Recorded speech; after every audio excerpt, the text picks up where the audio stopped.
এক সময় ফিলিস্তিন ছিল শান্তির একটি ছোট্ট পৃথিবী, ছোট ছোট ঘর আর মানুষের হাসিতে ভরা জীবন। সেই গ্রামেই থাকত 10 বছরের একটি ছেলে, ওমর। প্রতিদিন সকালে ব্যাগ কাঁধে নিয়ে সে হাসি মুখে স্কুলে যেত। স্কুল শেষে ওমর প্রায়ই সমুদ্রের ধারে যেত। ঢেউয়ের শব্দ শুনতে শুনতে সে ভবিষ্যতের বড় বড় স্বপ্ন দেখত। কিন্তু একদিন আকাশের রং বদলে গেল। নীল আকাশ ধীরে ধীরে কালো মেঘে ঢেকে গেল। ওমর আকাশের দিকে তাকিয়ে দেখল যুদ্ধ বিমান উড়ে যাচ্ছে। তার ছোট্ট মনে তখনও প্রশ্ন, কেন এই ভয়? রাত নামতেই আকাশ হঠাৎ আলোয় ভরে উঠল।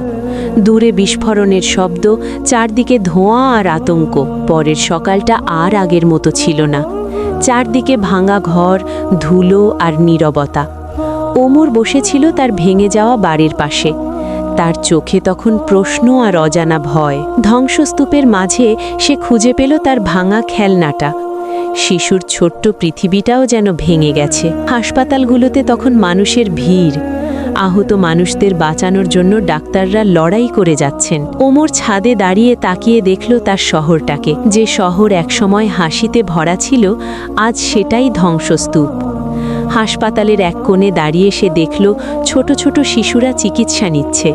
অনেক মানুষ এখন খাবারের জন্য লাইনে দাঁড়িয়ে থাকে। একবেলা খাবার পাওয়াও যেন আজ বড় সৌভাগ্যের মতো। চারদিকে শুধু অনিশ্চয়তা আর উত্তেজনা।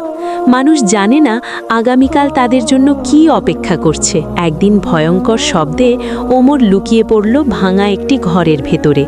ধ্বংসস্তূপের মধ্যে হঠাৎ সে খুঁজে পেল তার স্কুলের বই।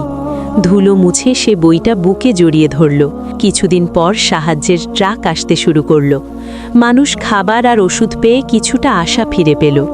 সূর্যাস্তের আলোয় শরণার্থী শিবিরের মধ্যে দাঁড়িয়ে ওমর আকাশের দিকে তাকালো। তার চোখে তখনও একটা ছোট্ট আশা জ্বলছে। হয়তো একদিন আবার শান্তি ফিরে আসবে।